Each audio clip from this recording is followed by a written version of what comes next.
इस पर, two isolated spherical conductors, two isolated spherical conductors with radii 6 centimeter and 12 centimeter, 6 centimeter and 12 centimeter, having charges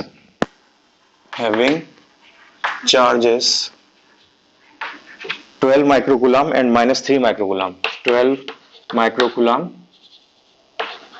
and minus 3 microcoulomb respectively, ठीक, and they are connected with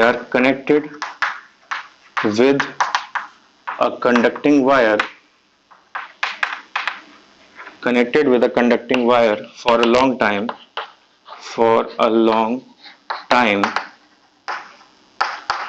Calculate the final charges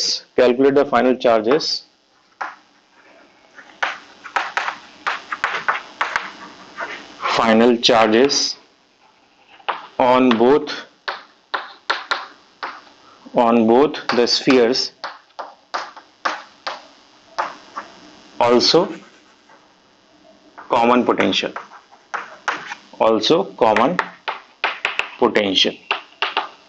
ठीक है, तो ये हमें निकालना है। यहाँ पे क्वेश्चन में दिया हुआ है दो आइसोलेटेड स्फेरिकल कंडक्टर्स है हमारे पास, two isolated spherical conductors we have, और उनकी रेडियसेस हैं 6 सेंटीमीटर एंड 12 सेंटीमीटर। तो 6 सेंटीमीटर और 12 सेंटीमीटर उनकी रेडियस दी हुई है।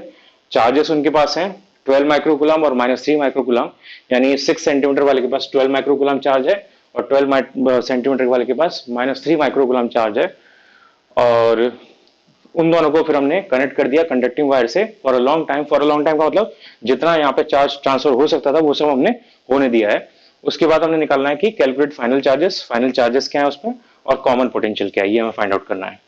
ओके, तो सबसे पहले तो निकालते हैं कि यहाँ पे फाइनल चार्जेस जो आएंगे, कॉमन पोटेंशियल दोनों का जब सेम हो जाएगा, जब हमने चार्ज डिस्ट्रीब्यूशन कर दिया कॉमन पोटेंशियल दोनों का सेम हो जाएगा। और कॉमन पोटेंशियल का फॉर्मूला होता है चार्ज अपॉन कैपेसिटेंस, और एक कॉमन पोटेंशियल वाला केस है तो यहाँ पे चार्ज वो आएगा जो फाइनल हो गया है। तो सपोज यहाँ पे पहले वाले केस में फाइनल चार्ज हो गया Q1 डैश और यहाँ पे इसके नीचे कैपेसिटेंस है C1, और दूसरे केस के लिए हो गया Q2 डैश और यहाँ पे कैपेसिटेंस इसकी C2। अब C1 C2 का फॉर्मूला क्या होगा इस केस में, स्फेरिकल कंडक्टर दिया हुआ है, तो स्फेरिकल कंडक्टर के लिए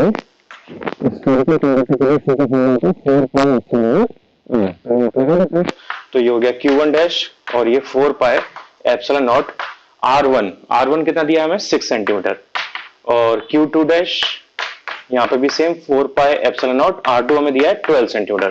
तो 4 पाई एप्सिलॉन नॉट से 4 pi epsilon naught cancel out हो गया और यहाँ से हमारे पास आया Q2 dash equals to 2Q1 dash, equation number 1।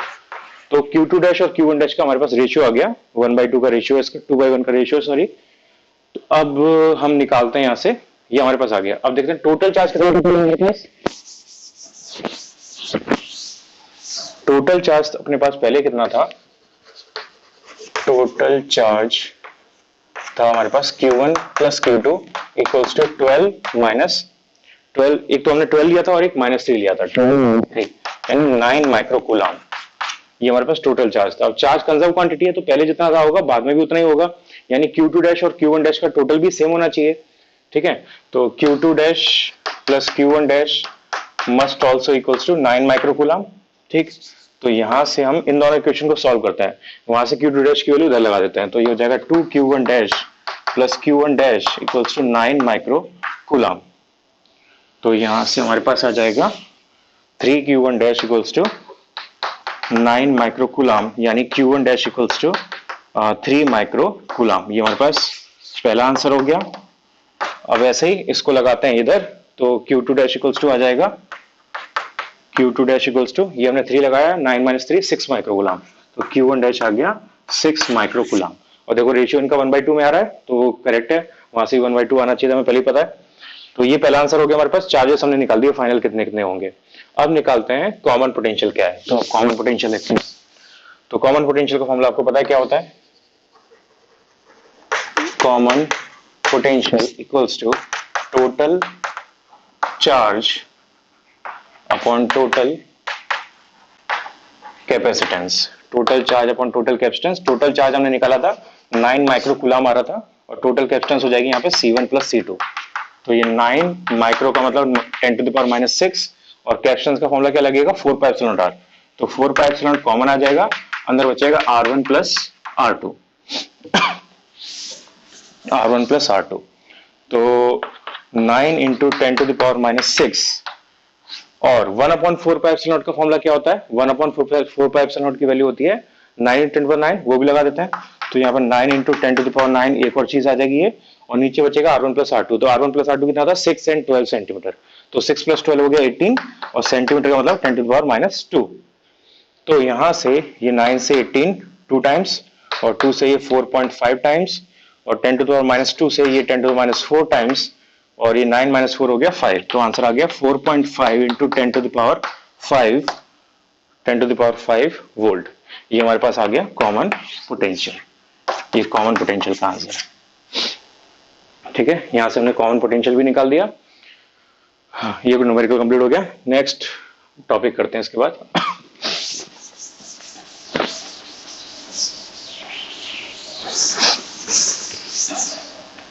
तो एक इंपॉर्टेंट पॉइंट बता रहा हूं मैं नेक्स्ट टॉपिक में. इंपॉर्टेंट पॉइंट क्या है, अगर हमने एक कैपेसिटर लिया और उसको कनेक्ट कर दिया एक बैटरी से, तो कैपेसिटर का कैपेसिटेंस C था, वो बैटरी का वोल्टेज था V. डीसी बैटरी है, डीसी बैटरी का वोल्टेज कांस्टेंट होता है. तो इसको करने के बाद यहाँ पे टोटल चार्ज सपोज आ जाएगा Q, ये मैक्सिमम चार्ज हो जाएगा.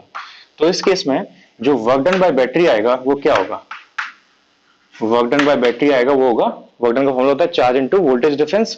तो चार्ज यहाँ पर आया Q और वोल्टेज यहाँ पर था V, तो ये हो गया Q इंटू V. लेकिन एनर्जी स्टोर्ड ऑन कैपेसिटर क्या आएगा, एनर्जी स्टोर्ड ऑन कैपेसिटर का हमने फॉर्मूला लास्ट डेरिवेशन जो निकाला हुआ है वो आया था 1/2 total charge of capacitor and total voltage on capacitor. तो ये एनर्जी स्टोर आया.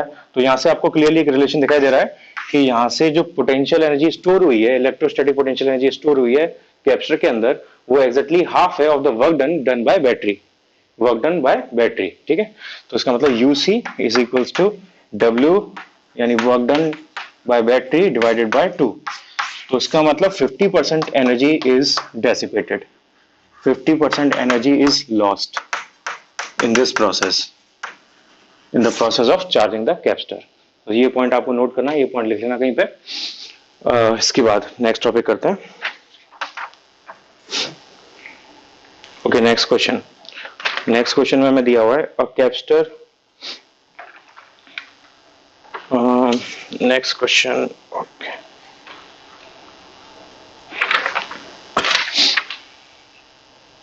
ठीक है. नेक्स्ट क्वेश्चन में दिया हुआ है a parallel plate capacitors of capacitance C has been charged so that the potential difference of plates is V. Now the plates of the capacitor are connected to another uncharged capacitor of capacitance 2C. Find the common potential acquired by the system and loss of energy. ठीक है, next question देखते हैं.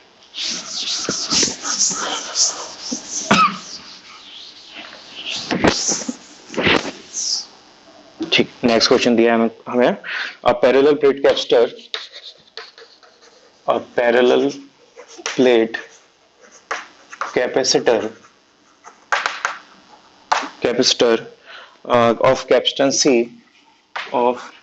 capacitance C has been charged so that the potential difference has been charged so that the potential difference between its plates is V. Between its plates is V. ठीक. Now the plates of the capacitor are connected to. Now the plates of this capacitor are connected to another capacitor, to another uncharged capacitor, to another uncharged capacitor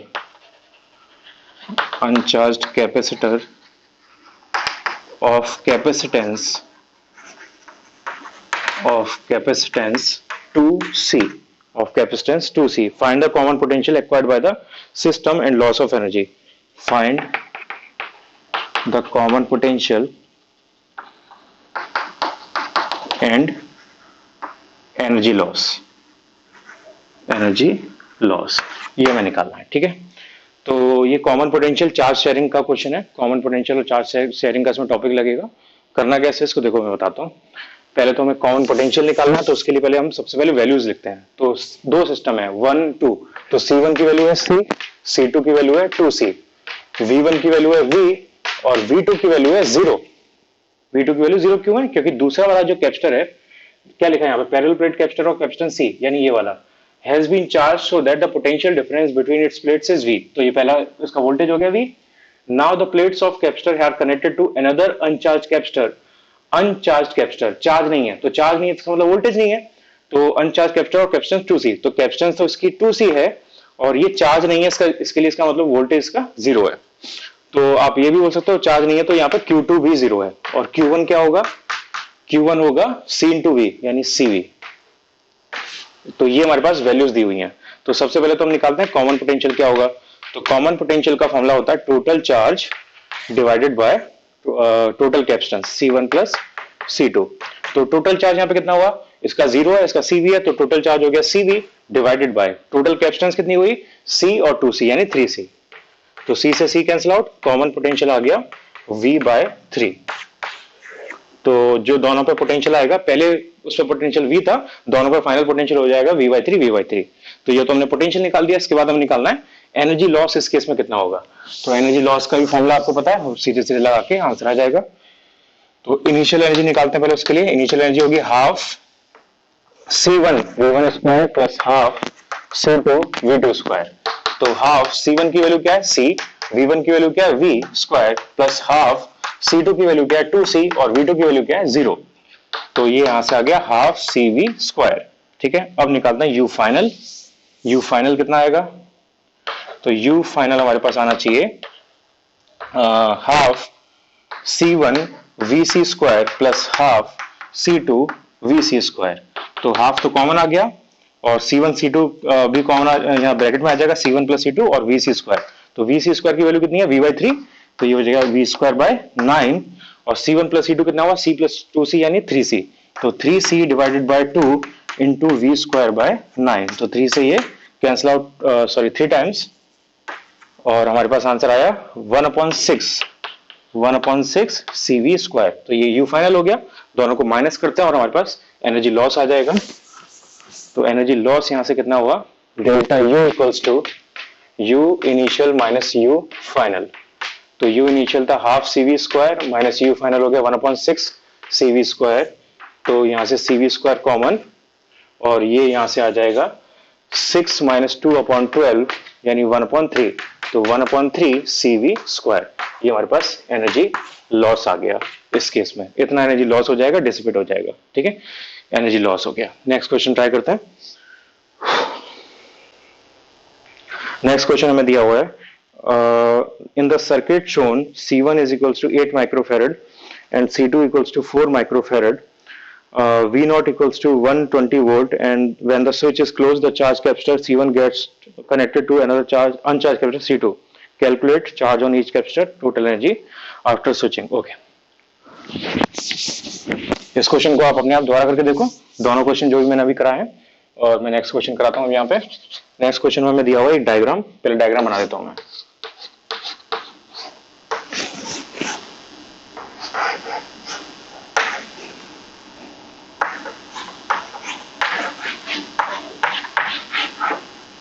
ये diagram दिया हुआ है, ये capacitance है C1, ये capacitance है C2 और यहाँ पे पोटेंशियल डिफरेंस दिया हमें V0, ठीक। तो ये दिया हुआ है। अब क्वेश्चन को मैं शॉर्ट में लिख देता हूँ। तो C1 की वैल्यू यहाँ पे क्वेश्चन में दी हुई है 8 माइक्रोफैरड एंड C2 की वैल्यू दी हुई है 4 माइक्रोफैरड और V0 क्वेश्चन में दिया हुआ है 120 वोल्ट,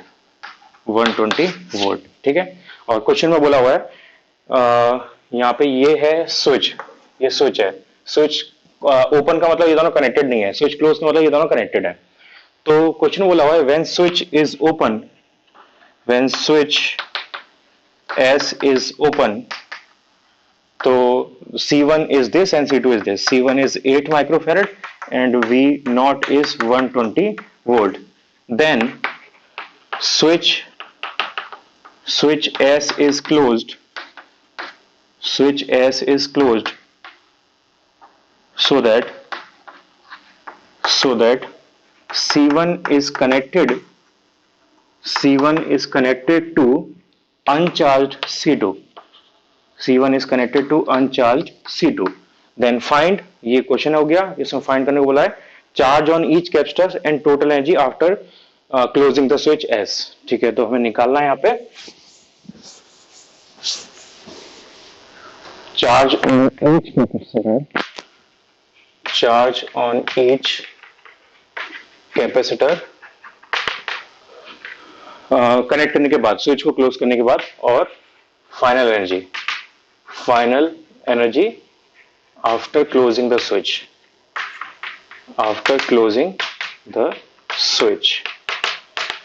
ठीक, ये दोनों चीजें हमें फाइंड आउट करनी है. तो देखते हैं, मैं इसको नीचे क्वेश्चन को रफ कर देता हूं, यहाँ पे नोट करते हैं इसको. ओके, ठीक है. तो हमें क्वेश्चन में दिया हुआ था C1 की वैल्यू 8 माइक्रोफैरेड है, C1 चार्ज है, इसका पोटेंशियल है 120 वोल्ट.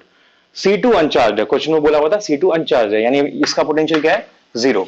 तो यहाँ पे वैल्यूज लिखते हैं. C1 की वैल्यू ये होगी, C2 की वैल्यू ये होगी, यहाँ पे V नॉट हो गया V1 एक तरह से, और V2 हो गया 0. और इनिशियल चार्ज कितना हो गया, Q1 equals to, initial charge Q1 हुआ CV, इनका मल्टीप्लाई कर देंगे, C1 V1 आ जाएगा, और इस पे इनिशियल चार्ज हो गया 0, क्योंकि वोल्टेज इसका 0 है. ठीक है, तो सबसे पहले क्या निकालना है, फाइनल चार्ज निकालना है. तो final charge suppose Q1 dash और Q2 डैश हो गया. Q1 dash equals to, sorry, Q1 dash and Q2 dash, ये फाइनल चार्जेस हैं. फाइनल चार्जेस, तो हमें पता है फाइनल चार्जेस कैसे निकालते हैं. हम कॉमन पोटेंशियल का फिनोमेना यूज करते हैं. इसमें कॉमन पोटेंशियल जो आ रहा है उसको इक्वल कर देंगे दोनों केसेस के लिए. तो VC इक्वल्स टू VC.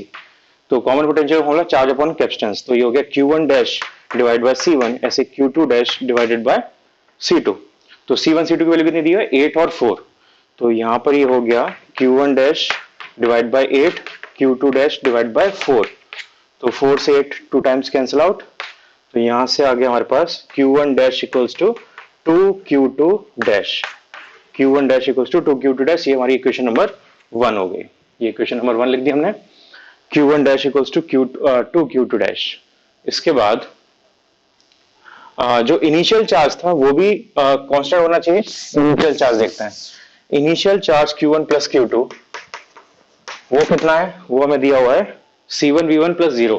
तो C1 V1 प्लस 0, और ये इक्वल होना चाहिए फाइनल चार्ज के, यानी Q1 dash plus Q2 dash के लिए, बिकॉज चार्ज इज कंजर्व्ड. ठीक है, अब इसको सॉल्व करते हैं. तो Q1 डैश की वैल्यू वहां से लगा देते हैं यहाँ पे, और C1 V1 की वैल्यू लगा देते हैं. तो C1 की वैल्यू है 8 माइक्रोफैरेड, यानी 8 इंटू 10⁻⁶. V1 की वैल्यू 120, और ये हो गया Q1 डैश. Q1 डैश की value 2Q2 dash plus Q2 dash. तो यहां से हमारे पास क्या आएगा, 3Q2 dash equals to 8 into 120 into 10⁻⁻⁶. तो यहां से 3 से ये 40 टाइम्स कैंसिल आउट, और ये हो गया 320 into 10⁻⁶ Q2 dash equals to, यानी 320 माइक्रोकूलम आ गया. अब Q2 डैश आपके पास आ गया, तो आप निकाल सकते हैं यहाँ से कि Q1 डैश कितना होगा, इसका डबल हो जाएगा. Q1 dash equals to 2Q2 dash, यानी 640 into 10⁻⁻⁶ coulomb.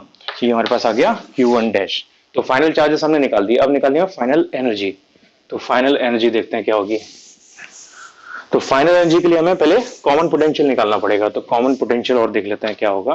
Common potential equals to total charge divided by total capacitance. तो टोटल चार्ज है अपने पास क्या, C1 V1, और C1 की वैल्यू कितनी थी, 8 माइक्रोफैरेड. हाँ ठीक है, 8 माइक्रोफैरेड, और वोल्टेज था 120 वोल्ट. और C1 प्लस C2 की value 8 and 4.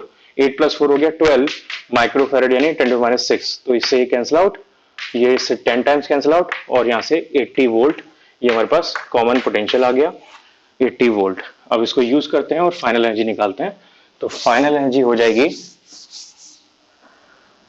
U final equals to 1/2 C1 VC² plus 1/2 C2 VC square, तो 1/2 common C1 plus C2 bracket और VC स्क्वायर यानी 80 स्क्वायर। अब यहाँ पे C1 प्लस C2 की वैल्यू लगा देते हैं। C1 प्लस C2 तो हमारे पास 8 प्लस 4 यानी 12 माइक्रोफेरेड, तो 10⁻⁶ माइक्रो हो गया और ये हो गया 6400। तो इसको सॉल्व कर लो, ये हो जाएगा 6, इसका मल्टीप्लाई कर दो, आपके पास आंसर आ जाएगा इसका। ये हमारे पास जूल्स में आ गई एनर्जी, फाइनल चार्ज कनेक्ट करने के बाद की एनर्जी है।